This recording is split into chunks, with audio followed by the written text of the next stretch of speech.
Hi guys, tara magluto tayo ng fried rice. Meron po akong marinated na hipon. Ayan. Tapos adobong chicken wings, ginayat-gayat ko na.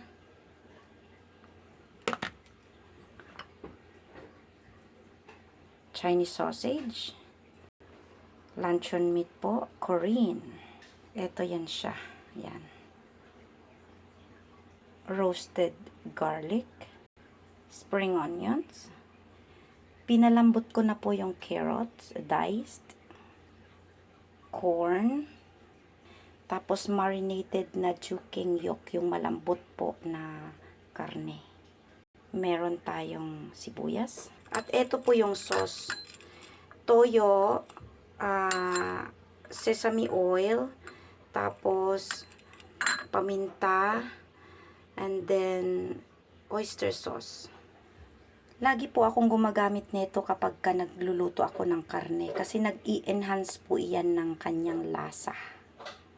Tapos ito po yung aking garlic flavored sesame oil. Ayan. Gagamit din po tayo ng seasoning. Ayan. Of course, yung rice natin. Tara, luto na tayo. Sa mainit na kawali, ayan.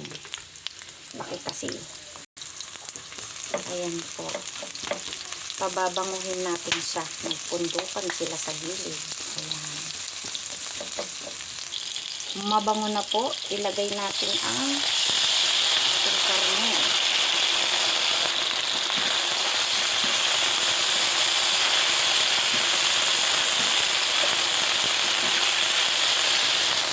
Ayan po. At dito sa kabila, ilagay natin ang ating hipon. Dito po sa kabila ang ating karne. Mabilis lang po. Lagay natin yung luncheon meat.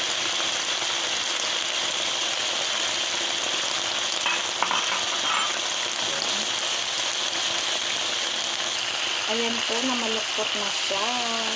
Ayan na silang tatlo. Ilagay natin dito sa tabi yung Chinese sausage.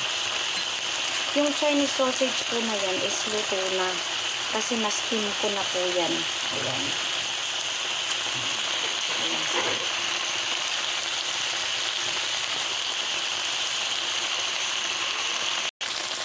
Tapos yung egg, ayan, ilagay natin doon. Ayan.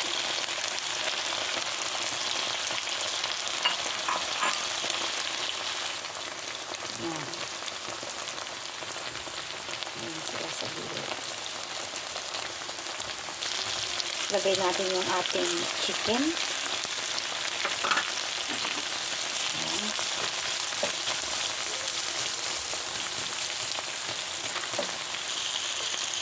Carrots.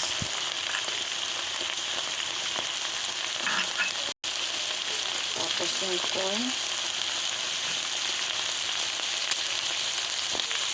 Ayan na po sila. Ayan.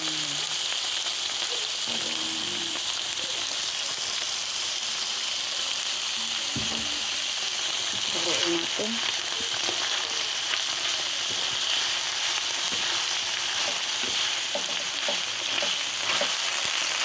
Daming sahog, ano? Sarap. Sahog pa lang. Ulam na. Rice. Haluin natin ng dahan-dahan.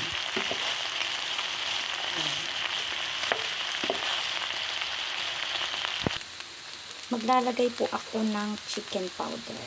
Ayan. Then, ilagay na natin yung ating sauce. Ayan. Tapos, ayan. Spring onions. Haluin natin ulit.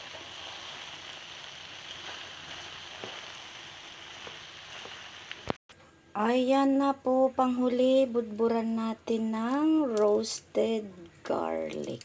Ayan. Thank you for watching. Kain na po.